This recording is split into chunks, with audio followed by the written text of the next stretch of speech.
Hello again everybody, and a very warm welcome back to the channel. Today we are joined by Nick from BlackSquare for another flight in the Starship.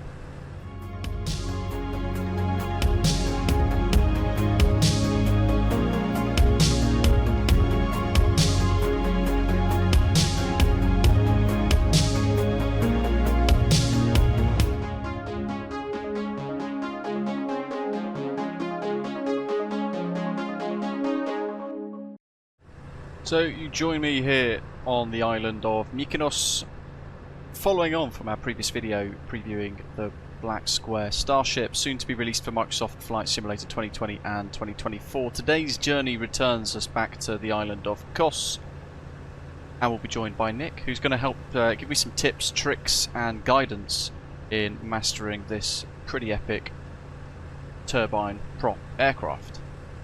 As always, hit like, hit subscribe, and share your thoughts down in the comments section below. Big thank you to the guys in our club lounge, our members area of our Discord server. They've given us a couple of questions to fire over towards Nick for today's journey, as well as a little bonus.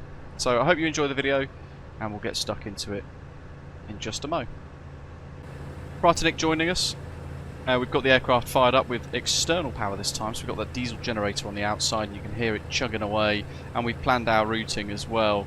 The first thing I'm going to kind of do as we start to chat about the aircraft, and I'll be getting the guidance from Nick, is trying to see if we can put in a manual waypoint into the little FMS here.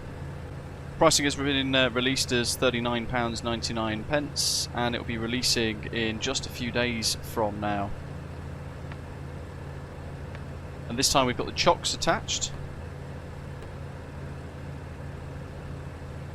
and we'll be flying during the daylight hours and in the heat of Greece. So for that reason, as I continue to learn the aircraft, we need the avionics alternate blower on, and we've got the cabin blowers on high and the cockpit cabin blowers on. We've got the temperature on the lowest setting it can go on, because as you can see there, the cabin temperature is 30 degrees.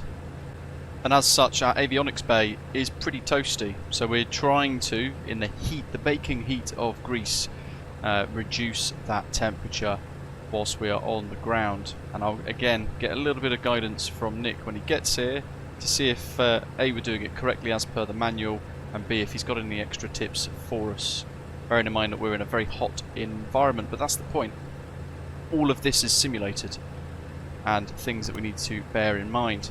Now I've continued to learn the aircraft as best as possible. I'm still diving through the deep manual that's been included, that has all those checklists included as well. And hopefully this will show some consolidation and improvement from the last video of me getting to grips with this pretty epic and unique aeroplane. To help, we're going to shut the doors, get those flags go green, hopefully begin to isolate the temperature of the aeroplane and help begin to cool it all down. And you can see there, certainly the instrument panel is starting to come down from 45 to 44, then 43, so that's good. We're just keeping an eye on the avionics bay as well, but we can see there the fans are spinning away, doing their job, trying to keep everything nice and cool. But it's hot air coming in through the front as well, and that's some of the things that we might need to bear in mind operating in these higher temperature conditions. So you may have seen over the last few days other content creators as well exploring the Starship, and being joined by Nick from BlackSquare, who's with us now actually as well, joining us for this video. So a good morning, good afternoon to you, Nick. Hello, good, I think it is afternoon for you. Thanks for having me. It is, it's afternoon for me, morning for you. And Nick, by the way, has been kind of dotting between different videos, different bits of content, all over different time zones around the world. So he's joining us as I record this at a very early hour. So I appreciate you giving us a bit of time. I've got a few videos, a few questions from a couple of my channel members that I'll ask you probably when we get into cruise, if you don't mind. Of course, yeah, I look forward to it. So Nick's going to be joining us, as we said at the beginning of the intro, this little hop from Mykonos back to Kos, which is the reverse of the video we did the other day. And I've been on the ground now for approximately 1 hour with a lot of the avionics all switched on, and as we said a few moments ago, it's been interesting watching the cabin environment, the environmentals, the temperatures change dynamically with the aeroplane. And I know Nick has put in a lot of effort into this. It's effectively, it was a 3-year passion project from what I remember, for an aircraft which is pretty rare these days, isn't it? Yeah, there are, depending on how you count, around 5 to 6 airworthy aircraft, and there were only 50 of the production version ever built. And it's been a delight, and I've been honored to be the steward of some of that history going forward. But it also lets us envision a world where maybe Starship was successful at replacing the King Air, and we might see them on the ramp everywhere we go. And there are some similarities to the King Air. It's an aeroplane I've always struggled with, but certainly down here below the yoke, it's got a little bit of a King Air vibe to it. And particularly the electrical system, for anybody who's really familiar with that aircraft. That's the strongest similarity between the two. So I thought we would do a little hop. It's about 30-minute flight time, if that's okay with you, and you can effectively help me build on what I've been learning over the last couple of days with the Starship. The last video I did, very early stages of learning, so a lot of kind of mistakes and things were being made. Avionics Bay, I'm surprised I didn't overheat the systems, to be fair, but they just about survived my abuse the other day. But I've still gone on to progress and learn. The manual's really in depth for those of you who haven't seen it already, and it kind of digs into all of the details, bearing in mind this aeroplane is effectively completely simulated, to the point where the sun will bake the aircraft. The aircraft will heat up based on the temperature. Am I right in saying that, Nick? Yes. And that will then have an impact on the air conditioning systems, the cabin temperatures, and therefore also the instrument panel temperatures, and that could then effectively kind of cascade into an overheating of some of the systems, and I suppose damage the aircraft therefore.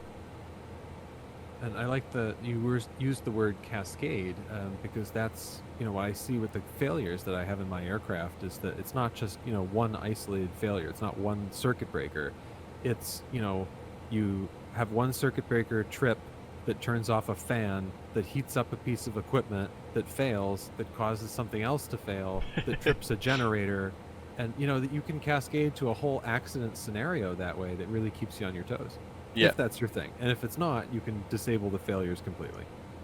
Yeah, which is probably a good idea if you're learning the aeroplane for the first couple of flights, because it can those things I suppose can trip you up, can't you? Unless you're prepared for it.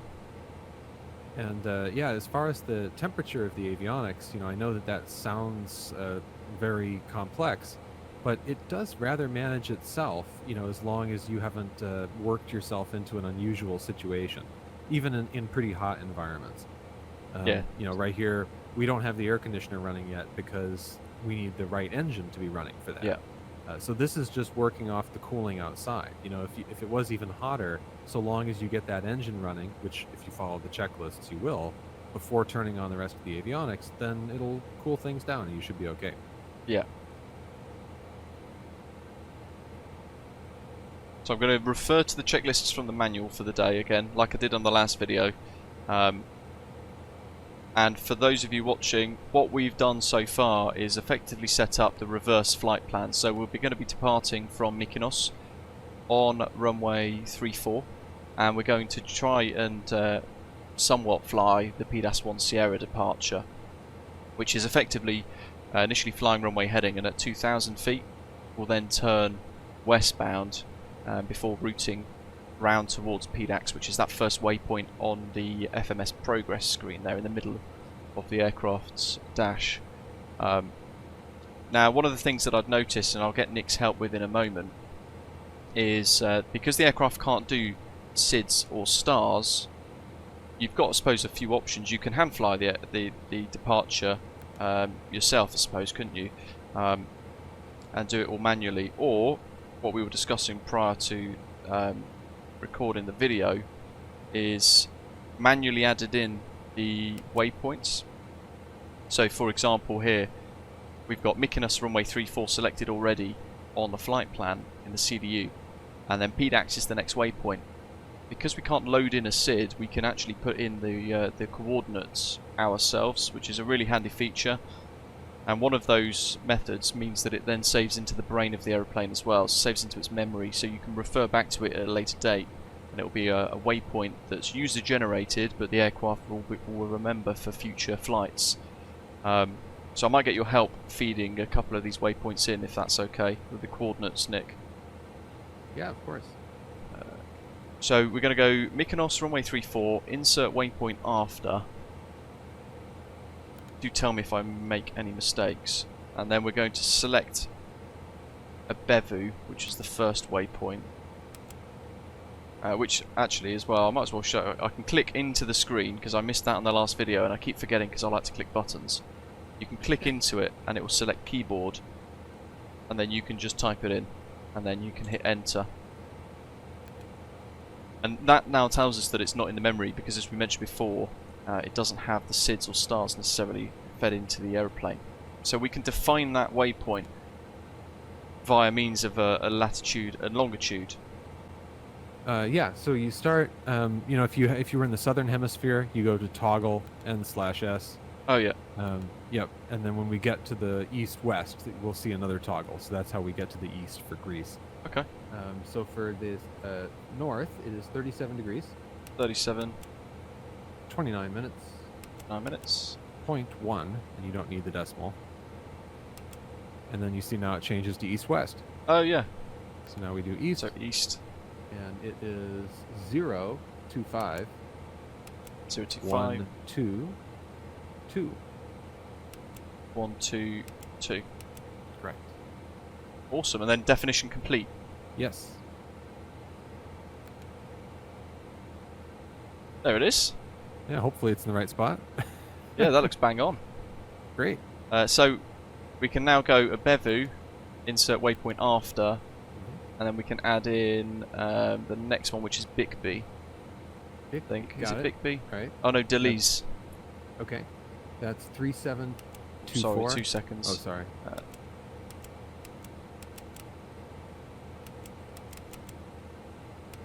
I've gone back to the clicky buttons again. Waypoint, so north. And I should add, by the way, that if you know, like here, we're using the real name of a waypoint. If there's an update to the Asobo database later that contains that, what you'll see is it just shows up as a duplicate. Okay. So, you know, when you go in there now, it'll, you know, just go straight to yours. But in the future, it'll say, oh, there's a duplicate, and they're both in the same place. And you can go, oh, they've added it. And then you can just delete that user waypoint in the future. Oh, nice. All right. This one is 37. 37. 24. 24. 0.4. 0.4. East. 025. 025. 10. 0. Definition complete. And effectively you can go ahead and just configure all of those waypoints as you need. So all of your SIDS and the stars, we'll go ahead and just put all of those into the aircraft's memory now, and then we'll be pretty much ready to go. And I should say that it is not all the SIDS and stars. I actually haven't seen one yet that has missing waypoints. This you've brought me several interesting new things today we can look at. Yeah, we've come to a remote part of Greece, I suppose. So is there a way to set sort of like a cruising altitude? If you're using like the advisory VNAV, is it recommended to set a cruising altitude, or? I don't usually, but there's no reason you can't. And in what sort of condition would you set sort of advisory VNAV up? Would you set sort of, if you need to be at Morix at 2,000 feet, for example, would you type in 2,000 there just to kind of set that up? And yeah, you could go right down the star with that and then do the approach. Mostly, you know, this is, you know, I know you're more of the airliner world and I'm more of the GA world. You know, for me, I'm just doing it to see when I begin my descent from cruise, really. Yeah. But you know, this can be a good reminder tool. Like, you know, when you're coming down the star, I don't think you're going to be looking really at what your, you know, the vertical speed target is, but it's a great tool for, you know, having that and knowing what the step downs are. So it's probably worth us, before we depart, setting up for the VOR approach on the ground. APPR. Yeah, so approach, costs, VOR 32.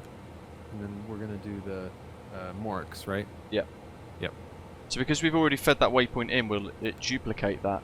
It shouldn't. I mean, Awesome. we can also look, if you want to go on the MFD plan map, we can step through it just like you would, you know, in like an A320. And because the plan map will follow the CDU flight plan page. Right. Is So green active? Yes. Yeah, I mean, if you want to clean it up, you can turn some of those off. But yeah, look at that. That's just like an Airbus flight Nice. plan. Yeah, that's So pretty then nice and clean.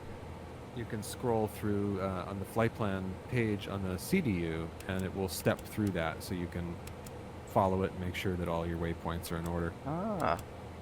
So these are some of the things I've not yet got to in the manual worked out. But I Trust mean, me, absolutely, there's a lot the more where that coordinate came input from. is the coordinate input is really handy to know.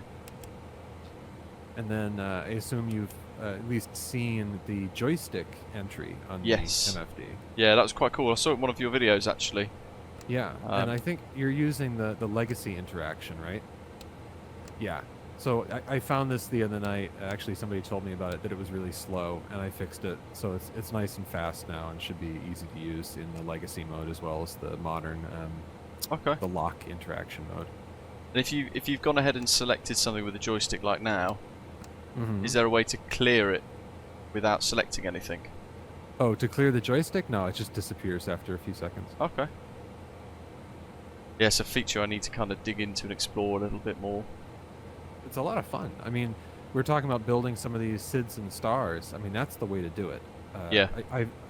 I've seen people saying that flight planning looks complicated in Starship, and with that cursor, I have never had an easier flight planning experience in any airplane. Yeah. You can build the whole flight plan that way, because every waypoint that you select, it updates the center point of the screen with the CDU, right? So you can just go and step your whole way to the destination by moving the cursor, you know, one step at a time. Yeah, so quite a nice little feature, which I don't know if it's on many other airplanes, or if it's kind of because of the uniqueness of Starship. I'm not sure. Yeah, and it was moderately difficult to implement as well. You know, I had to write some of my own little tools for doing that with the map system. Yeah. So what you're Not saying that- is everybody should use it. No, yeah. I was going to say, not that Working Title isn't more than capable of doing anything like that. I'm sure they probably have, or have considered it at least. I think we're pretty much ready to begin sort of the checklists, I suppose, Yes. to get that. Hopefully then cool the avionics bay down a bit more, won't it, Mhm. once we get the air conditioning and stuff started. Mhm. Because we're running with the external power and the alternate blowers, and we've got the avionics on, do we need to do anything different to how it is set out in the checklist to get things started? So the checklist strictly, you know, has us with all the avionics off to do the Yeah. startup. But I haven't heard anything from the owners that you shouldn't do that. So I'd say for the sake of the simulator, we can go ahead and start up with the avionics on.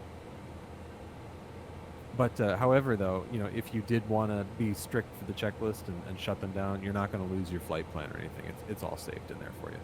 Yeah. So yeah, just, you know, we can leave the avionics on. I mean, we got the ground power unit connected. We should be ready to go for the engine start. You know, just make sure the condition levers are in the cutoff position. Yep. And we can start with the prop levers, you know, forward or back. The reason that we often start in the external power with them in feather is merely so you're not creating all this wind for the ground crew or yourself, who might be going outside to unplug the GPU. Okay. So we can give it a go starting in feather mode then. Mm-hmm. Which makes sense because we actually feathered the prop when we shut down here for the last video. So we've got condition levers are in the cutoff section, props feathered. And if you'd like me to go through the checklist here for you, be your co-pilot, I'm happy to Yeah, do that'd that. be epic. Awesome. All right, engine starting external power. So we've already connected everything there. ICAS on. Yep, we're ready to go. So right engine and ignition. That's the up position on the switch there. Yep. And then I saw that you had an unfortunate Hot hot start. yeah, Yeah, last time. So we've learned from that. we have. So now we're going to wait for the maximum RPM on the gas generator. And if it's suspiciously low, we should make sure that we have not left the engine covers in, or if our voltage is really low. But it looks good. We're ready to insert fuel. Yep. So, condition leave to start. Yes, sir. And the sounds have all been done in partnership with Boris Audio Works for this, haven't they? They have been. I won't speak for him, but I enjoy working together, and what we end up creating always is, I think it's a masterpiece. Yeah, it's a stunning package. The flights I've done so far have been really enjoyable, and as we said before we started, I'm very much, as everyone will know watching this, I'm very much an airliner guy. So for me getting into something like this, I'm usually quite hesitant and or a little bit anxious with the learning curve, used to being like an Airbus MCDU or something that you can get your head around. The start's definitely a healthier this time. Yes, looks good. But and, yeah, bearing in mind I've been an airliner guy, this is really, really exciting to be in. So N1 could go to run. You can go to run, but let's make sure we get that starter turned off too. Yes, which I forgot last time again. Well, it's sort of easy to forget without having your hand physically on it like you would in a real aircraft. And the prop going through kind of this red zone, is that normal? Yes, yeah. That's just, when it's speeding up before it is on the governor there. Yeah. And then it'll sit right about at 1,000 on the ground. Fab. If you did forget that starter, by the way, since the aircraft has starter generators, they can't do both at the same time. So you'd find out pretty quickly, because you'd go to activate the generator and go to the reset position, and it wouldn't come on, because it can't do both at the same time. So anyway, you can see the temperatures on that screen, not just of the engine but of the components. If you see, we just ran the starter on the right engine there, so you see it has a little blue outline because it's cooling off. Yeah. And then we're ready to go for left engine. Cool. So ignition engine start, left on. Yes, go ahead.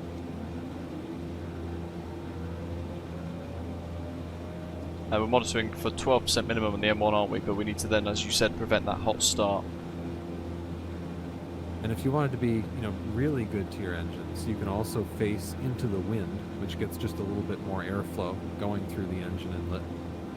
Can help cool things down. Yeah. That's 18%, so go ahead.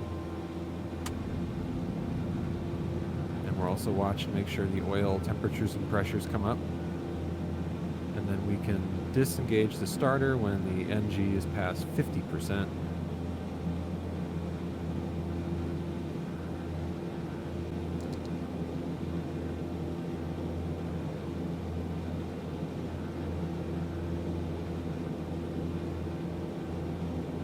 Great.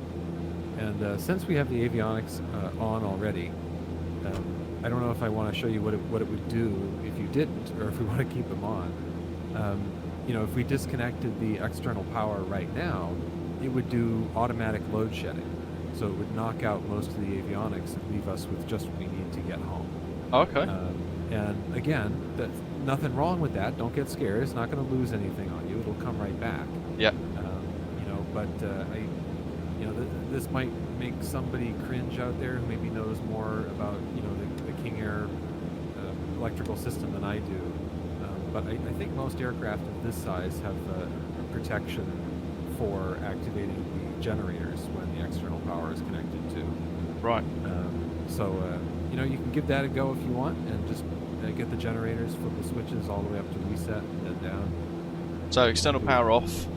Well, why don't you do it the right way? Why don't you turn off the external power, and we'll see that we lose the screens.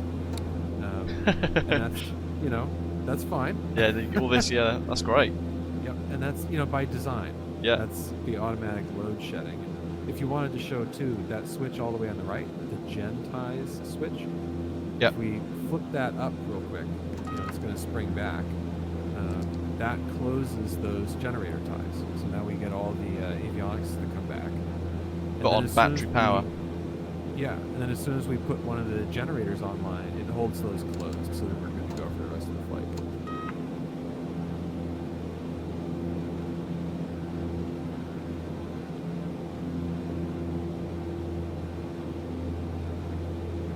I can pop both generators on, can't I now? Yes, yeah, go ahead. And if you wanted to be, really good, we can check the loads and voltages there. They're paralleled at 41 and 43. And we can see that the battery's going to be fully charged because we had the external power on. Those voltages should be the same. The triple fed bus should be a little fraction of a volt below, because it's fed by diodes. And then, you can check the right and left generator voltages, and those should be the same as the center bus. Perfect. Nice. Alright, so we got both condition levers to run, external power. Now we disconnect on the tablet. I know that you're not into the walk around, but if you wanted to, you could also walk outside and unplug that yourself. So, we'll toggle the external power off. The parking brakes are on, so we can remove the chocks as well. Both engines look healthy. Ah, look at that. Yeah, Instrument panel's cooling down nicely. You can see in those the refrigerant hoses there in the air conditioning. You can see one side is warm and one side is cold. Yep.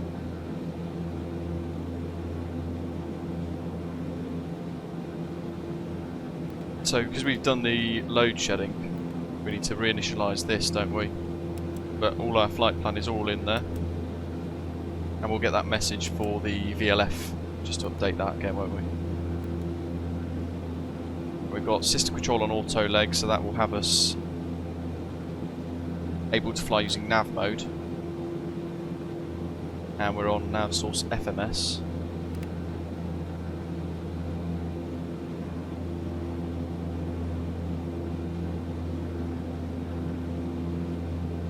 Prop levers need to go fully forward now, don't they? Yeah, whenever you're ready for taxi, I can give you the checklist if you want. Yeah, go on. We've already got the avionics on, standby indicators are on, bleed air valves to both. So, temperature mode selector is auto. Yeah. Lights as required. Yeah. Yep, cabin lights and furnishings, good. No smoking, seatbelt signs on. Which has a chime, which you may or may not heard in the video, and I only found today, just for those of you watching, seatbelt signs and the no smoking signs are there illuminated, which is quite cool. Yeah, one for each seat, which is kind of adorable. And then the flap and forward wing retract. So there's a headphone isolation. Yes, if you hide the yoke real quick, behind the left horn of the yoke, there's the headphone jacks down there. Oh yeah? Yeah, so you click close, and then... Oh, I know. It feels so good. I'll keep the noise off for now. And I've turned unrestricted beta range off, because that was a Yeah, toggle I good had idea. on the earlier video, but we don't need it on.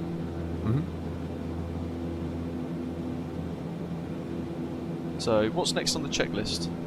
Next up, pilot and co-pilot instruments are operating, flaps and forward wing retract, AHRS aligning messages are extinguished, verified CDU date and time, radar is on standby.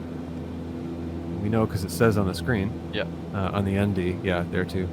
And then just because we skipped through some of the checklists earlier, we can clean up the ICAS messages there. Okay. So we want to turn on the anti-skid switch next to the landing gear handle. Yeah, it's on. And then we'll get to the Autofeather later when we do the Autofeather test if you want to go through that part of the checklist. Yeah, we're still in feather at the moment. Yes. Yeah, you can take it out of feather and get ready to taxi.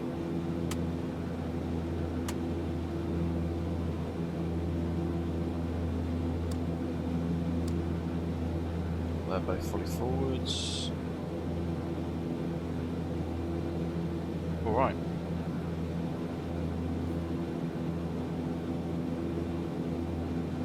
So we'll probably just taxi... Well, if you'd like to do something that they don't let you do in the jets. You can back out of the parking space if you want. Yeah, let's do it. I know at least one of the Starship owners loves to parallel park and back into his spot. If you've got it, then why not? Yes. Well, whenever I've seen him do that on video, and it's next to some big jet, I'm like, I don't care how big your jet is. I think this is cooler. Yeah, that's it. You can't do this. So we can go park, brake off. And then you just want to be very gentle about it. Right. This is where my keybinds may cause problems, but let's find out. If it does, I'll reset. Yeah, it's just gone into full reverse, isn't it? That's okay. We'll get a bit of momentum and then maybe ride the brakes a tad.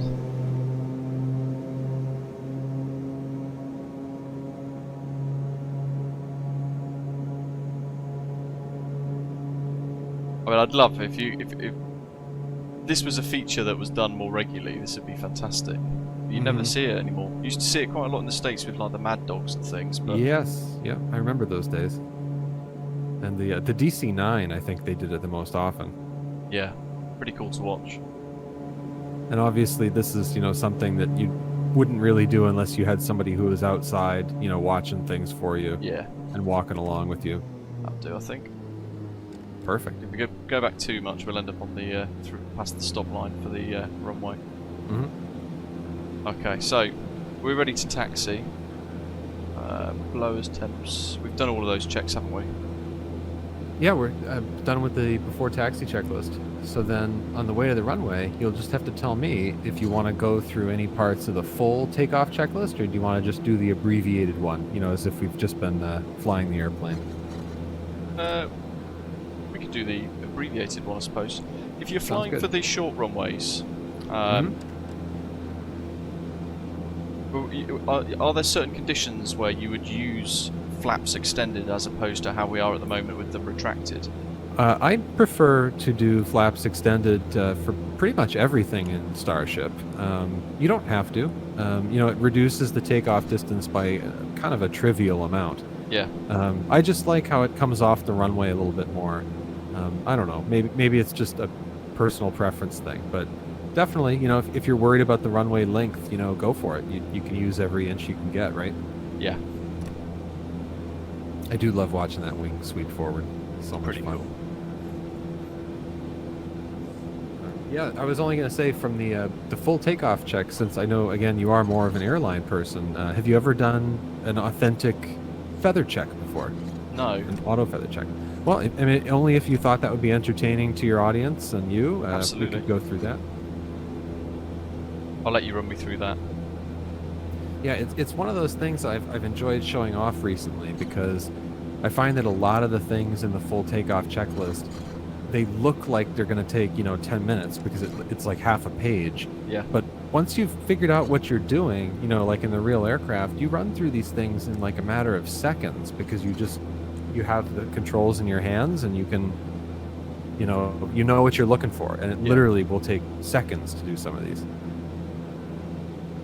Go on. So how do we do it? Okay, well, I'll go through, checking the prop governors in general.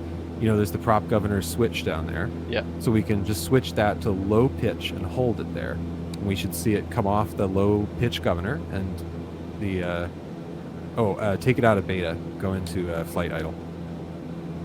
Oh, yes. That's just up until it clicks. Okay. There you go. So now hold that to low pitch, and we'll see the RPM drop.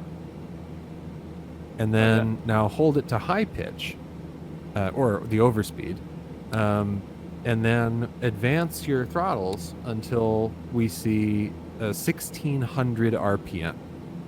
And make sure you got your toes on the brakes or the parking brake on. And then it should stop at 1600. Now release the switch. And we go up to the full 17. Wow. That's the governor check. So now you can go back to flight idle. And now we're going to test the Autofeather system. So this is, pardon me if you already know this, No. but the Autofeather, the purpose of that is that after takeoff, if we end up having some kind of engine failure or loss of power after rotation, Yeah. we have seconds to quickly feather that prop and continue the flight and continue climbing, especially if there's terrain in front of us. Okay. So we invented this great system called Autofeather, which does the work for you. And the way it works is that if there's a substantial loss of power on one side or the other, it rapidly feathers that prop, sparing you the time and the trouble. Yeah. So flip the Autofeather switch to test, and then advance the power levers past about 17% torque.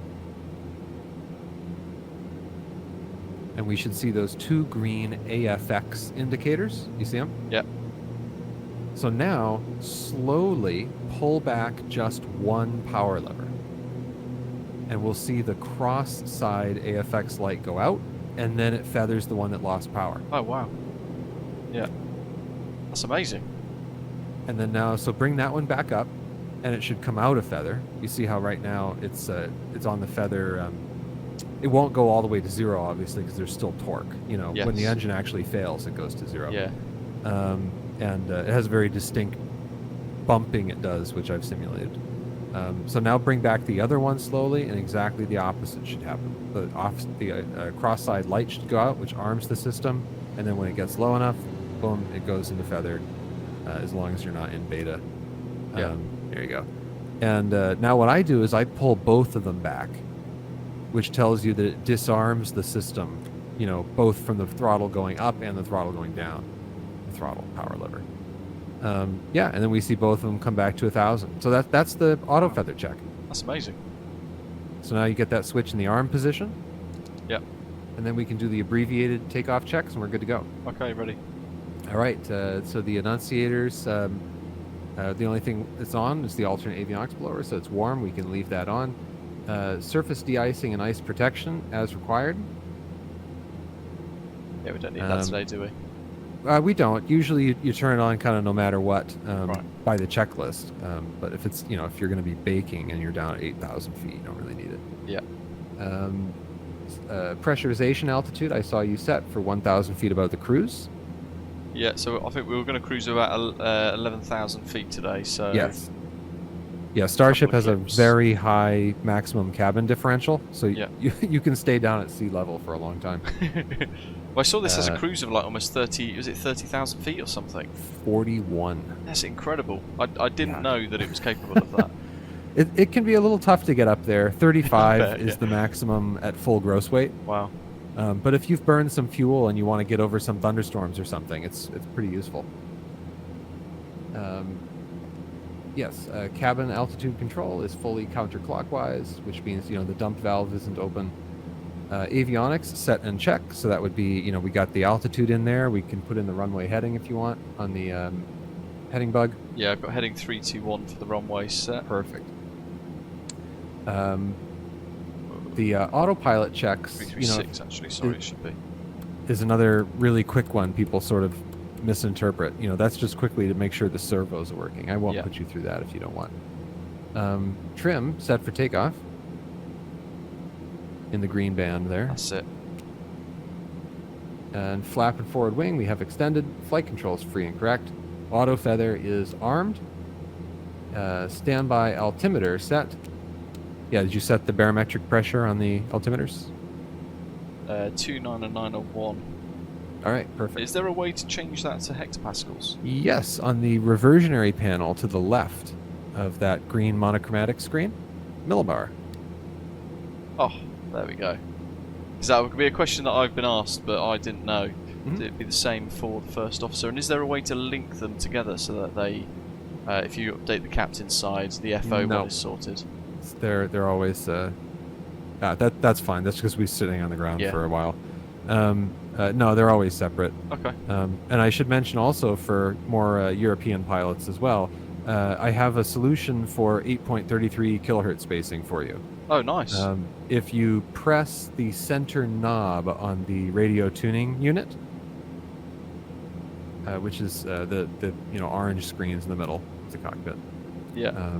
Yeah, press the center knob there, and you'll see that it adds an extra digit for you.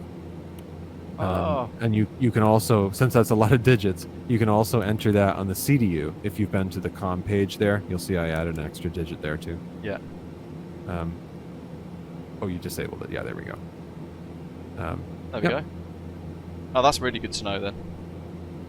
Yes, that is realistic. I don't think there's a Starship that has that. Maybe the one that lives in Europe does. But I know that there's another aircraft that has that same RTU that flies for the U.S. military, and apparently they figured it out. Yeah. Yeah, that's pretty neat.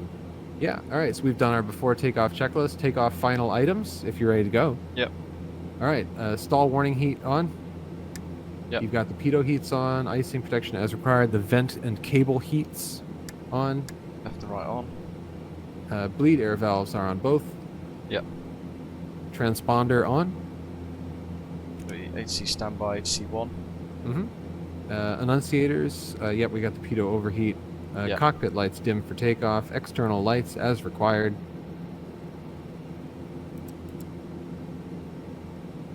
That's all of it set, isn't it?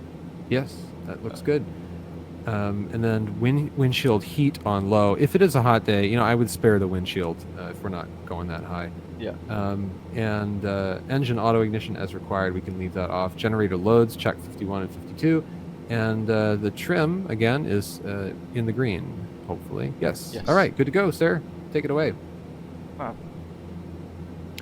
And the takeoff power is 100% torque and 850 ITT. I'd say... Go ahead, sorry. What was the ITT 8? 850. 850. And the torque, sorry? The torque is 100%. Awesome. I would recommend, when you take your feet off the brakes, probably about 95% on the torque. Because what happens is as we get moving and we get that ram air pressure that's coming into the inlets of the engine, it speeds things up a bit and produces more torque. Okay. So if you actually set 100% at the end of the runway, you'd be at like 105, 106 by the time you got to the other end. Right. And, sometimes if you're on a shorter runway, you're going to want to go to 100%. Yeah. And then back off, as you roll. But to make sure if you have the margin, to make sure you don't over torque it. Yeah. Just go to like 95. Right. Okay. Which should be fine. We got 1,900 meters of runway. So yeah, that should be fine. That should be fine. Oh, and what's our transition altitude today? It is, I think 6,000. I'll just double check. Yeah, 6,000. I ask, of course, because to an American pilot, that is thoroughly bizarre that you guys do that.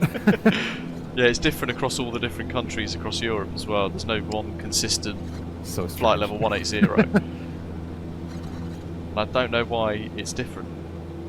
And if you wanted to, you could disable the flight level 180 alert, so it just doesn't even bother you on the way up. That's right below that millibar switch. I guess those two switches there is the European mode switches. Right. Okay, so if you're European pilots, turn them on.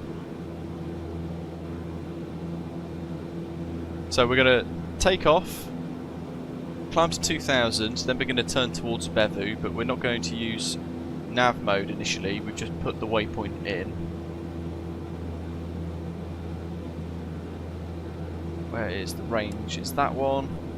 Mm-hmm. And then we can go from a Bevu, because we're in auto leg mode, we could then have yaw damper, autopilot, nav mode, and then would you select IAS for speed mode once you select climb speed? I like to use the airspeed profile mode personally. Okay. But there's no correct answer. You can climb in vertical speed or pitch if you want. And what would be the difference between speed profile versus the normal speed mode? The speed mode is going to hold one airspeed, whatever you set, and if there isn't one set, it'll sync up. Yeah. But the airspeed profile mode, it takes that, same thing, it synchronizes or whatever you set, and then every 1,000 feet, it drops it down by 2 knots. So it gives you the most efficient climb and also gives you some protection against stalling it on the way up. Oh, okay. It's very convenient. I suppose that's safer for those higher altitudes as well, isn't it? Then when you're kind of operating that narrow envelope.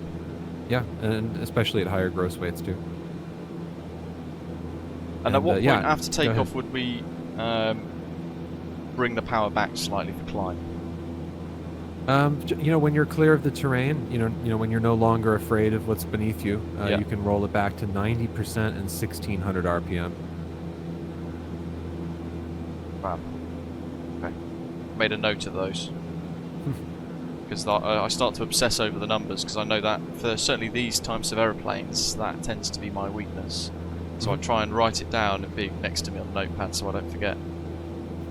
Yeah, we're ready to go, aren't we? Yeah, I was going to say get the MFD on the progress page. I like doing that so we can keep track of our waypoints. Progress. Alright, so you were saying brakes, advance to 95. Yeah, thereabouts. We'll watch it on the roll. Because it's going to be different every day for the temperatures and pressures and that sort of thing. Would you typically advance this slowly, or? Yeah, I mean you should be careful, but you can go a little faster than that. Right. It's mostly for the prop governor. Make sure that it doesn't slam past the maximum RPM. Yeah. Now that's looking good. Mm-hmm. Yeah, you might want to just back off on that a hair as we keep rolling to stay under 100%, but looks pretty good. And then you can start to rotate right about there, 95 to 100, get off the runway at 105. Looks good. Big old crosswind. I say big old crosswind. It's 24 knot headwind and a 6 knot crosswind at Mykonos for us today. Greece. Oh, what a beautiful landscape, huh? Yeah, it's great. And then you can retract that forward wing whenever you want. Let's get that in. There she goes. And Mykonos is one of my favourites because it is so turbulent on arrivals and departures. You've got the terrain that really kicks you quite a bit. And we can go down to it's 90% and 1600 RPM. That's right. So our RPM here is 1700, but we're at 90%. So how would you deal with that? The difference between the two is there. Would you try and set the 1600 RPM as opposed to the 90% torque, or? When you get really good at the airplane, you can intuit it pretty easily, one for the other. But as long as you're not up against your torque or ITT limit, you can just bring the RPM back, and then you can find the torque setting you're looking for. Okay. The only danger with that is that if you're at the maximum torque, like 100%, and then you bring the props back, obviously it's going to increase the torque and over-torque the engine. Yeah. So if we roll wings level here, and after takeoff we want to pop the yaw damper on. And then I don't know if you found my click spot for the autopilot yet when you're ready. Go on. Yeah, it's in between the two mode select panels. There's just an invisible click spot there for activating the autopilot to make your life easy. The two autopilot mode control panels. No, you were in the right spot. Down. Where like we were looking at the airspeed profile button. Oh yeah. Yeah, in between those two panels. Oh, right there. Yep. Oh, amazing. And by default, it'll go into roll and pitch mode. Yeah. And it'll just hold that pitch. But I would say you could activate nav mode now. It's going to take us pretty well over to a Bevu. That's a pretty tight turn after that. It is. But I think it'll make it. I would just keep the speed back a little bit. Otherwise, right, your radius is going to be huge. Yeah. I mean, the speed with this max 190, we're only doing 150 at the moment. So would speed profile mode be good to activate roughly now? Yes, I was just about to say. Now, because you already have a speed up there, you see it's going to pitch down to get up to that speed. Depending on how fast you want to get up there, you could even bring that down to 140 if you wanted to get a really good climb. Okay. But 180 is not a bad place to start. I mean, it's got a lot of power. Yeah. I didn't see what our payload weight was today. I can't remember. Do you remember if it was heavy or light? Let's see. Quite light. There you go. Yes. Kilograms. Oof, I was really confused. Yeah, there you go. There's pounds. That's better. Yes, that's quite light. Yeah, yeah, that would be able to get us up to flight level 410 pretty quickly. And I'm freezing the guys in the back. Well, yeah, we had to keep the avionics cool. Yeah. So now we could probably increase the cabin temperature, which is the inner knob, isn't it? Yes. And that'll allow that to increase. We're through transition, but the QNH was 13013 anyway. Mm-hmm. Yep, and airspeed profile up to 11,000. That's a very quick climb for us there. Yeah. Would there be a point at which you turn the alternate avionics fan off in flight? Yeah, I mean, you could turn it off now if you wanted to. It's nice and cool up there, only 71. You know, that, to be honest, I've heard from the owners that they just leave it on all the time, you know, because it's a lot cheaper to replace a fan than to replace these almost irreplaceable avionics. Yeah. But, you know, the way it was meant to be run, you know, I think was really as a redundancy, you know, because that, you know, the fan that's running right now that you can see on the tablet, the one that, you know, it says it's the forward blower, which you see the label for, but it says evap in the cabin area. That's the cockpit blower fan. Oh, yeah. And that's one of the worst points of failure on the airplane. If you lose that fan, the avionics is going to start heating up like mad. So that's what that is really there for, is if that fails, then you have a backup. Okay. And what would be a typical cruising speed for this? Well, I appreciate we're quite low today. Yeah, I mean, at this altitude, you're probably only going to get maybe 250 true. Right. But the up at the higher levels where the turboprop is most efficient, you can get up to 320. Wow. It's a fast airplane. And how far, what would be the maximum range of this? I can get that out of the book for you if you want. You know, there's the maximum range, which is, you know, like the ferry range, and then there's your kind of more reasonable. More reasonable amount. Yeah. So the normal range with the 45-minute reserve is 1450 nautical. And the maximum range with the 45-minute is 1575. That's a really impressive range for the airplane, isn't it? It is, and I think that, you know, I obviously those numbers are out of the book, right? Yeah. You know, if you look at the performance tables that are in my manual, yeah, you can do those numbers, but you know, that's not with full passengers, and it's not with, you know, climbing up to high altitudes and that sort of thing. But yeah, I mean, well over 1,000. I mean, it's quite good, you know, in the 1,200 range, you know, which can make, you know, all of the big hops around the Earth. You know, I know people are going to want to do around the world flights in Starship. It's going to be tempting for me to do that too. Yeah, you should have no problem making those kind of hops with the fuel tanks, you know, full.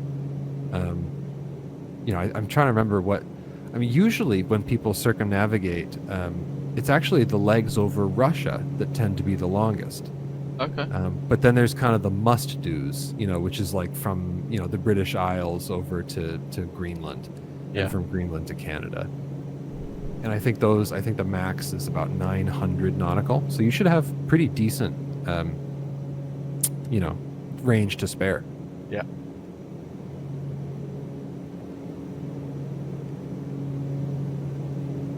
So one of the questions I got asked by one of my channel members, because I mentioned I was going to be speaking with you and having a little educational flight to get my head around some of these extra intricacies within the aeroplane. One of the questions I got was, is there one area of developing an aircraft like this that's particularly challenging to get right that might not necessarily appear so from a user's perspective? From a user's perspective, that's an incredibly thoughtful question. I really appreciate that. I was expecting something about, you know, waypoints or something. No. No, it's quite an in-depth question, that. With this one, it was the aerodynamics that had me pulling my hair out the most. Yeah. Which you might imagine. And that's because, you know, I wanted this to be both compatible with Flight Sim 2020 and 2024. And even though we were promised these new aerodynamic capabilities in 2024, none of it is documented, and I don't actually know that any of it exists yet, because how would I know if I can't see the documentation? Right. And I have made another canard aircraft, which is the Velocity XL, which is basically a mini Starship. And that was difficult to get the canard aerodynamics working for that as well. But I knew it was possible. Yeah. So I said, great, let's do Starship. And when I started to work on the aerodynamics, I realized that it was not scaling up well. Okay. And I really started losing it because I thought I was going to have to release this with a faux canard aerodynamics. Yeah. And I said, I'm not getting anywhere with this. I'm going to have to make more spreadsheets, more math, more charts, more tables, more, just... And I spent days and days and days just trying to do the best math that I could to get me even a starting place. And thank God I came up with something. I'm so happy with how it feels. I hope you are too. I think it's such a stable platform. It feels so good. Yeah, it is really nice. One of the things that stood out to me when I was flying the other day was actually how smooth the transition. So if you're extending the flaps and the canard comes out, for example, you get that smooth transition. As you watch that come out, you can kind of feel the aeroplane change as well, which is quite good. Yes, yeah. Which is, very realistic on the smaller GA side, I'll say for myself too, is that when you just deploy your flaps in your Piper or your Cessna, you're very familiar with just how much pressure you have to add on the yoke to compensate. Yeah. So, I find that I've gotten used to that in Starship too. You got your finger ready there on the trim button. So that was really the challenge with Starship. The avionics, of course, it's just an enormous amount of work. And the way that I decided to go about it was, you live and you learn. I might do something different this time, but I'm very happy with how it turned out. And particularly the way I develop all my aircraft, this isn't the number one consideration necessarily, but I'm very glad that it's turned out this way. My aircraft are relatively, I should never say this on video, relatively impervious to CTDs. Right. By virtue of just the pipeline that I've chosen. Okay. That's a good feeling, knowing that even if you messed something up and the avionics sort of gets stuck, they're not going to really ruin people's day, I don't know if that really answers the question. I'll try to think it does. a better answer. I think it does. That's a great question, though. Yeah. The other questions I've been asked, I've got two more questions really that were kind of the key three. One of the guys was asking if there's been any progress on the Caravan Professional that you've been working on. Not the Caravan Professional. The other two, the Baron and Bonanza, Boris and I have been working on the sounds in the background a bit. Okay. But Starship has really been the focus for the last several months because it's been such a long project, and it was, it was time, if you will. Have you enjoyed developing it over the last 3 years, even through the difficult phases?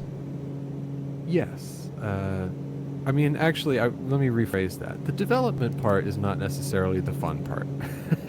The fun part is the joy of creation.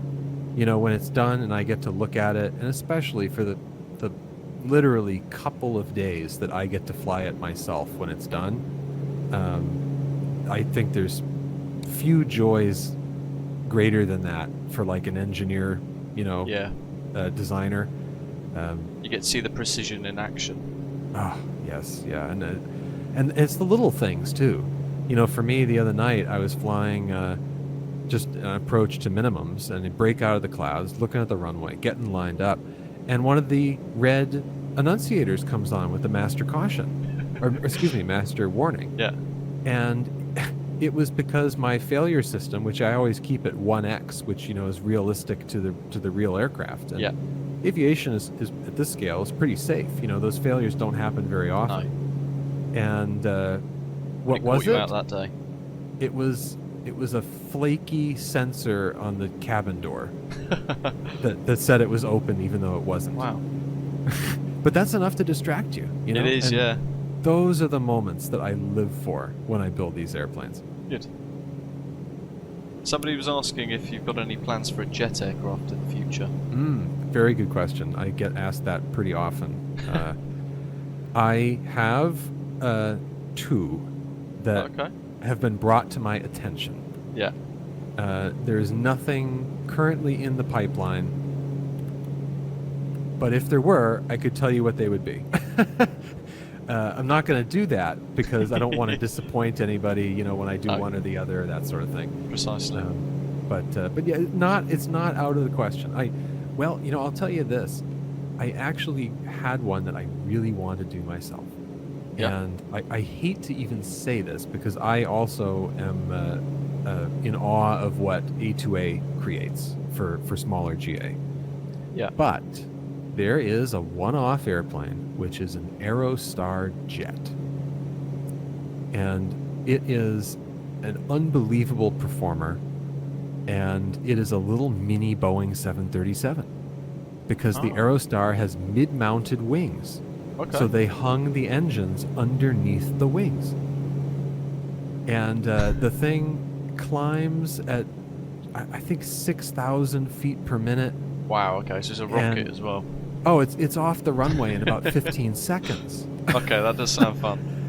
And if I had originally wanted to do an Aerostar, and I was actually at Flight Sim Expo 2 years ago, there was a gentleman who flew there in his Aerostar. Epic. And he had the Aerostar, I believe it was the 601P, which is the pressurized turbocharged version. Yeah. So I got to go through his whole airplane, take all my photos and everything. And I was really excited about doing the normally aspirated 600 Aerostar, Yeah. the pressurized 601P, and the Aerostar jet.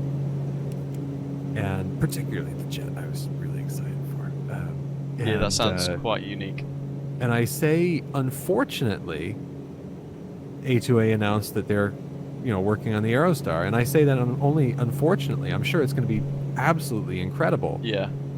But of course, I'm really disappointed that I don't get to do it. Well, competition's a good thing. It is, and that's not to say that I won't find out some way to do some unique jet. Yeah. But I was really looking forward to that one because it's so unique, and I don't know if anybody has seen that I'm going to be doing a turboprop Bonanza for my Bonanza Professional. No, I've not seen that. Yes, yeah, it's on the Just Flight website if you Okay. want to go take a look later. It's going to be a PT6 powered Bonanza, and I've right. actually seen a couple of those in the wild. There's quite a few of them. I think there's more of the Allison 250 powered ones. Yeah. But there's quite a few PT6 ones as well, and that's to be honest, it's kind of my replacement for the Aerostar jet in my thinking. Yeah. I said, well, if I can't do that, then I at least might have a Bonanza that climbs at 4,000 feet per minute. So that'll be your next passion project. Yeah, I mean that one's going to be. It's not too difficult, right? Because it's a conversion, so Yeah. most of the systems are the same. I have my next passion project lined up, but I'm going to keep that one under wraps. That's for fair now. enough. I won't push you for it either. So now we're passing kind of waypoint Aquino. We're getting a little bit closer. I've tuned the VOR in already. In fact, 109.0. But is there anything else that we would need to do in preparation for something like a VOR-based approach? Well, obviously we need to set our minimums and things. Yes, and did you set a VNAV so we can get an idea for that descent? I've got a VNAV profile for Morix at 4,000. What's it saying for the descent rate? Is that in the VNAV tab, is it? 811 at the moment. Yeah, almost time to begin descent. Okay. I start thinking about going down when it's at 1,000 feet per minute. Right, okay, so we're getting quite close then. Yeah, and you can get by with 1,500 on the way down, but that's going to be a little bit of a rush. Yeah. Because Starship is such a sleek airplane, it can be hard to slow down. Right. And but of course you can begin that descent anytime you're comfortable. And I use the descent mode. What that does is that it holds that speed bug to 30 knots below the barber pole speed. So all the way down, it's Okay. taking care of that speed for you, so you don't have to worry about overspeeding. Oh, right. And at what point would you then sort of work from descent mode into another mode to decelerate the aircraft? I would probably say when you start thinking about the star or the approach, Right. I think the descent mode is kind of to get you down expeditiously, and then after that you can kind of manage it yourself. So we're hitting 1,000 now, pretty much. If I press descent mode now, I can just leave the throttles as they are, or do I need to bring them back a bit? Yeah, you'd have to reduce the throttles to get it to go down. Okay. As for the approach, there's my preference of how I would set things up, but that's not necessarily the right way to do it. You can do whatever you want. I'm trying to think. It looks like we're gonna have maybe some crosswind when we get there too, but not too bad. Yeah. So So the I see descent mode you've- isn't really doing anything for me at the moment. Well, you're not in descent mode because you haven't given us a selected altitude. That's why. Ah, yes. My goodness. So I understand. And of course now, because you're well under that barber pole, it's going to pitch down pretty quickly to get you back up to that speed. So in that case, it'd be wise for me to actually try and just accelerate the aeroplane. Yeah, I mean, back to however that. you want to play it. Definitely if you were trying to make your passengers as comfortable as possible.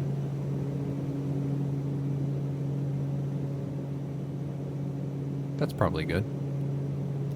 Descent.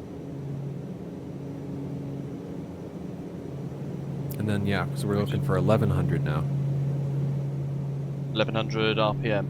1,100 feet per minute. 1,100 feet per minute. Yeah. Gotcha. So, yeah, that looks pretty good. Maybe bring it back a little bit more.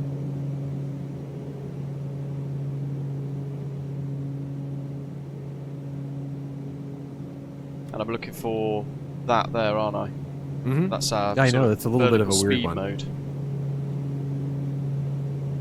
There you go. That's about right.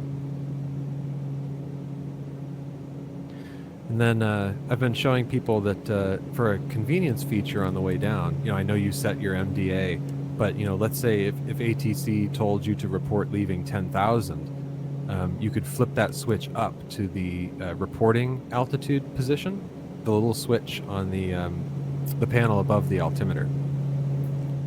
That one. And yeah, and then you could set any altitude there, and it'll give you that altitude chime on the way down as a reminder, or on the way up. Okay. So there's all these little quirks and pieces of the system that initially you probably won't notice or you won't spot until you've flown it a couple of times, got through the manual once or twice, and then you get an appreciation for actually how in depth all of this is. And have you tried any of the reversionary modes yet? No. No. If you want to just see a little example on the reversionary panel all the way to the left, Yeah. that top switch, why don't you flip that either up or down? The one that's AHRS cross side. No, all the way on the top. The reversionary up. Mm-hmm. Ah. So that's, everything in this cockpit has a level of redundancy because this, this concept, the glass panel display, was so new. Yeah. So you can move those up and down like that, and then if you go above the standby airspeed indicator, you'll see one that says ICAS reversionary, the standby in the middle of the panel. Yeah, ICAS reversionary. Oh. Yeah, gets you that down there. And there's so much more. I mean, there's you can use the cross-side AHRS. You can use the cross-side CDU. The RTUs are kind of neat. Go right back to that switch you just had before, the ICAS reversionary. Yeah. Yeah, the one to the right of that. RTU Flip engine that one data. up. Oh, awesome. Engine data on the RTU. And then if you flip that down, if you have one of them fail, you can get the other one. Ah. Oh, that's actually quite a lot of depth in behind the systems then. And then the other thing is, like, so what about those small screens? If you had the altimeter one fail, what would you do with that if you couldn't control your altitude anymore? If you go down to the pedestal, when you have a moment, Yep, go on. And don't push this one right now because it would send us all sorts of places. But if you go down to the autopilot control panel, Yeah. You see AP transfer button. Yes. So that when you push that button, now it's going to fly off all of the instruments on the right-hand side of the panel. Right. Okay. So the pilot and co-pilot can have two different setups for Wow. the air speeds, the altitudes, the vertical speeds, and you just push that button and it goes, okay, I'm on the right side now. Okay. So if you did have one of those screens fail, you can fly off the right-hand side of the aircraft. And one question I had actually as well, just because we're looking down here. Yes. After takeoff with roll trim, it's obviously set to kind of green in the takeoff mode. At what point do you reset that back to a neutral position? That, is actually one of my weak spots on this aircraft is I don't fully understand what forces are at play that had them want that from you on takeoff.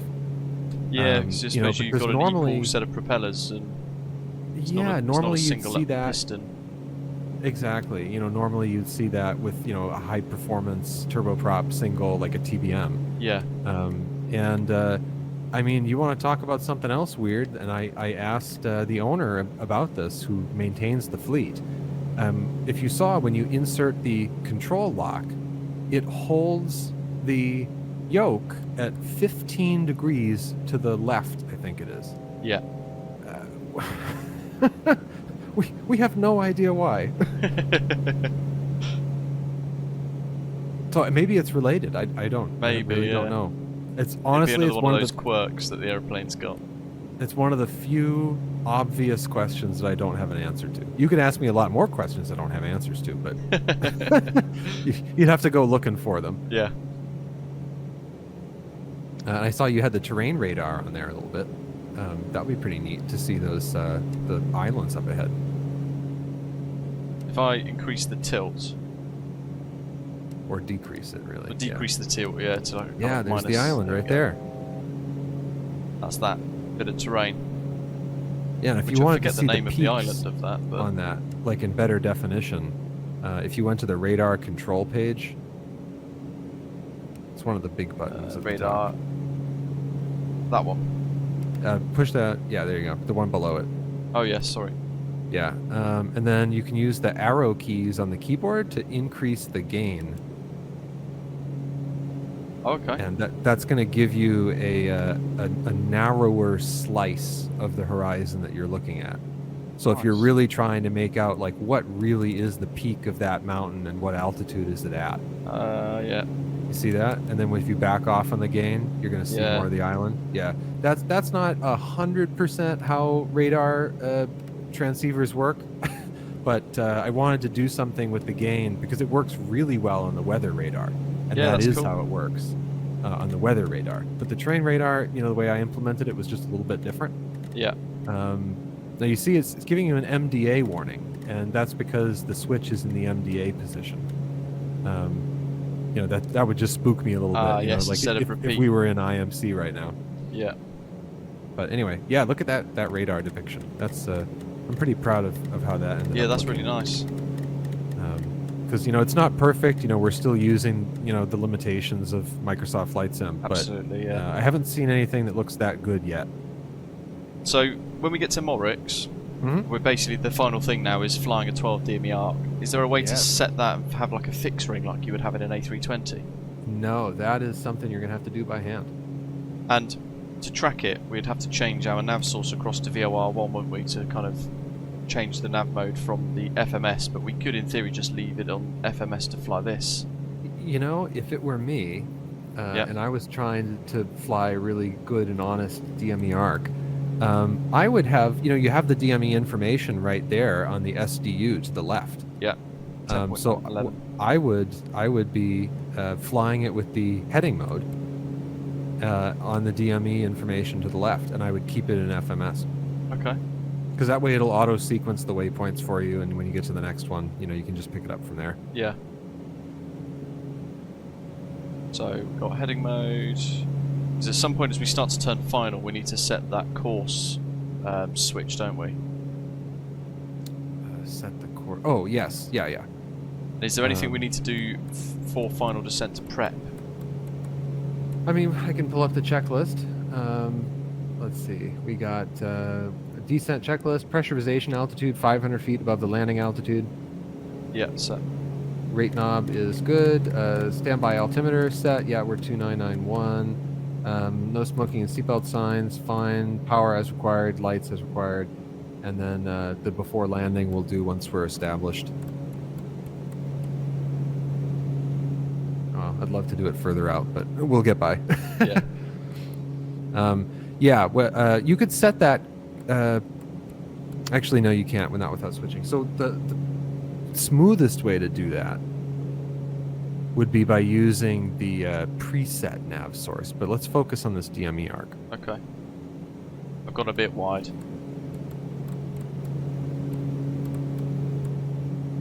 It's kind of interesting how it has you flying at that little island Yeah. and then turning away. Not something we don't have a lot of mountain islands in the United States. No, the Greek islands is particularly great for this kind of flying. Yeah. There's a lot of good scenery available in the sim as well, which makes it quite a nice option. And we got 10. Yeah, I would say that 317. probably the closest we have to this terrain in the United States is probably Alaska. Yeah. And that's the only place I can think of that has mountain islands like that. So that's our course selector in green, right? Yes. So now I've switched across to VOR1. And we need to actually, you know what I've completely forgotten to do is actually descend. So from 4,000, yeah. I'll go ahead 2,500. and I'll turn the autopilot off and hand fly it. If that works. Of course. I'm not used to looking at the Jepson charts over here, so I'm okay. I see what's going on. 317.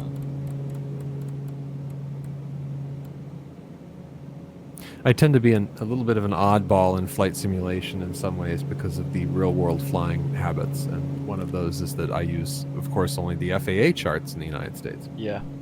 So I see everybody with their Navigraph up, and I go, uh-oh.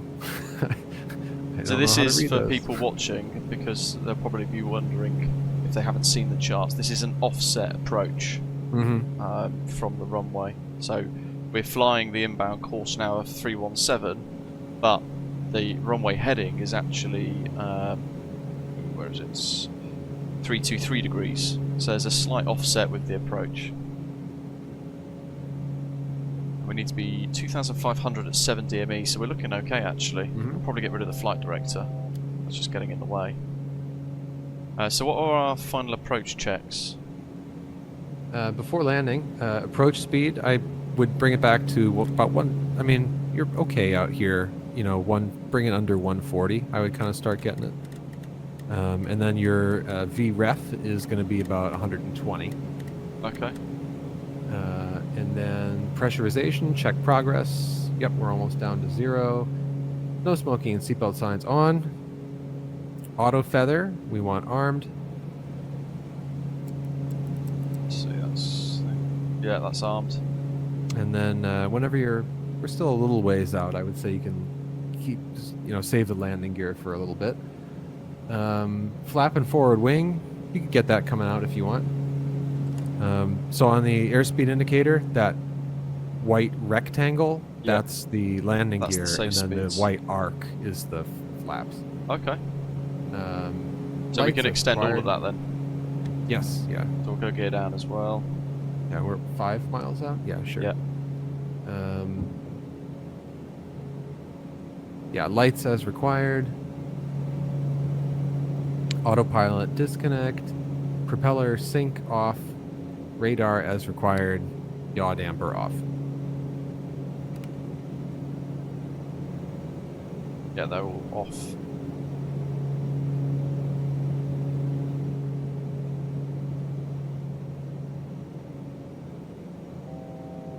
I've come in more for like a bit of a vision approach really. At the minute it's a 5 knot crosswind and 11 knot headwind apparently for 3-2. Yeah, looking pretty good on the speed there. And the MDA 880.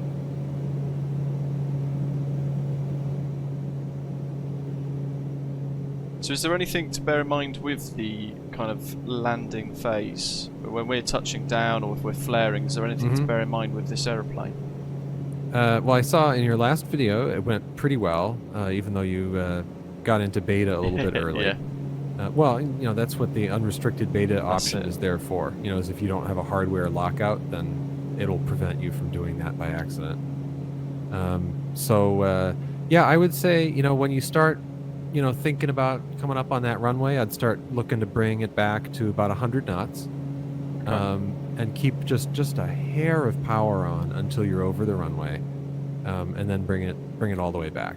Right. And you know, the only thing with Starship is that it's going to land a little bit flatter than a conventional airplane. Yeah. And once you start getting that speed pretty low, you know, the forward wing doesn't have the kind of lift that it needs to hold up the whole weight of the airplane. So it can be easy to drop that nose down pretty hard. Right, got you. So you just want to be extra careful of that. And it can float pretty well too, being such a efficient airplane. Yeah. So it's not too difficult to land unless you're really trying to hit the mark on the runway for a short landing. Yeah. But this looks pretty good. I come in a little high, but yeah, and pretty fast. I'd start slowing down. There you go. So kind of holding the pitch about here. Yeah, and yeah, just make sure you don't lose too much airspeed there before you get last couple of feet. Okay, yeah, not too bad. A little bit of crosswind. Yeah. Then we can just pop it into beta. Yeah, or go full reverse. There's weird bumps on the runway here for some reason. Not too bad.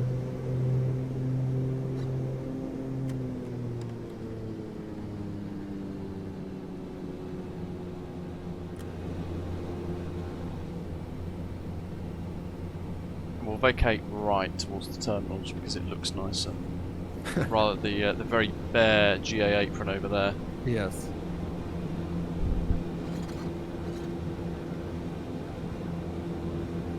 Alrighty, so after landing checks, there's only a few, isn't there?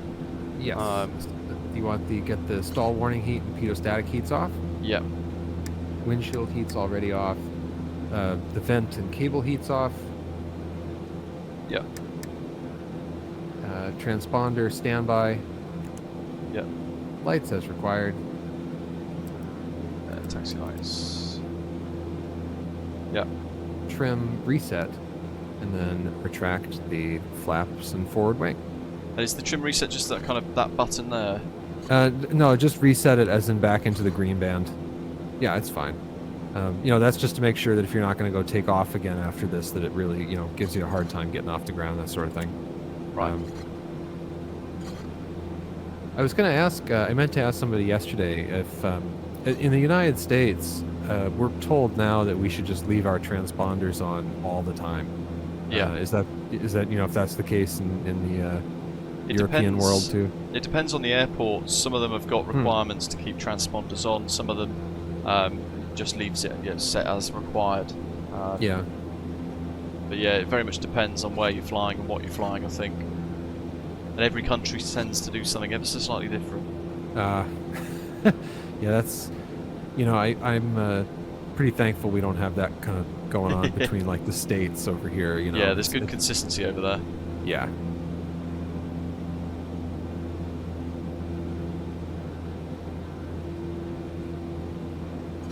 I'll swing it into 9 or 6 depending on how you're looking at that.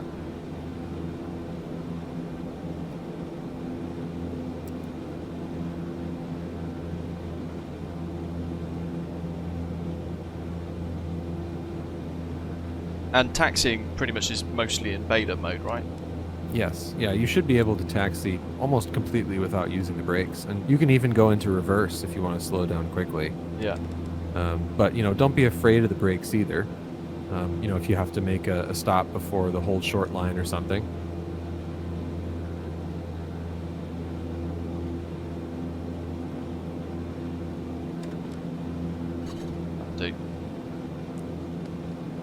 checks, and I just wanted to check because we haven't got the, we do have the alternate fan on still, because we were overheating a little bit, starting to get a little bit amber, so I've turned it back on again prior to the descent. That looks pretty good. So our shutdown checks then. Yes, sir. Parking brake set. Where's that? There it is. Yep, set. The oxygen supply, excuse me. Push that handle in. Yeah. Engine ice protection all off. Windshield heat off. Yeah. Pilot and co-pilot avionics only. So leave the ICAS on and turn those off. Standby instruments off. Bleed air valves closed. Yep. Temperature mode selector off. Yeah. Now we just press the battery amp button just to make sure the battery's fully charged. 28.6. That's voltage all the way on the left. Sorry, yeah. Push that button down. There you go, 0. So it's fully charged. ITT stabilized for 1 minute. It looks like they're holding nice and steady. So now we can move the condition levers to cut off, and then the propellers to feather. And would we do one engine at a time, or would we just pop them both to cut off and then both to feather? Yeah, you can shut them both off at the same time. I think that's a personal preference thing. Right. And then what we're looking for is to make sure the ITT drops really quick, so we know that there's good fuel cutoff. Yeah. And it'll retain, that residual heat in there for a long time, and it'll actually retain it longer if you go pop the covers in. Okay. If you're flying in Alaska and you want to keep it warm. Yeah. And actually, what you'll see is that the heat goes down and then it comes back up, and that's because when you still have some of that airflow with the gas generator or with the wind, flowing through it. It helps cool it down, and then once it stops turning, you'll see the temperature comes back up. Okay. Anyway, so propellers feathered, ITT, monitor for fuel cutoff, overhead panel switches all off. Yeah. Now the ICAS we can turn off, and then the master switch bar, you can turn them all off at once. Bosh. Wonderful. And then install the control locks. There we go. Yeah, see how it holds the yoke 15 degrees to the left. Yeah, there's got to be I haven't gotten an explanation on that one yet. Strange. Yeah, that's it. There you go. Starship. And we can pop the door. And then let all the hot air into the cabin. Yes. Part of that simulation. Alright. Amazing. Thank you very much for joining us. I really appreciate it. It's a really superb, unique product with good sounds, good system depth. And being an airliner guy, I really, really enjoy something that's a bit quirky, a bit different. And it gives you a bit of a taste for some low and slow. But as we said earlier, you can also fly pretty quick in this and have a cruise altitude of, was it 41,000 feet or something? 41,000 yeah, max. it's just it's just insanely high for something like this. But yeah, really cool product. And it's coming out, was it the 19th of June? That's right. And it's £39.99 UK money. Which is 55 US. 55 US. Brilliant.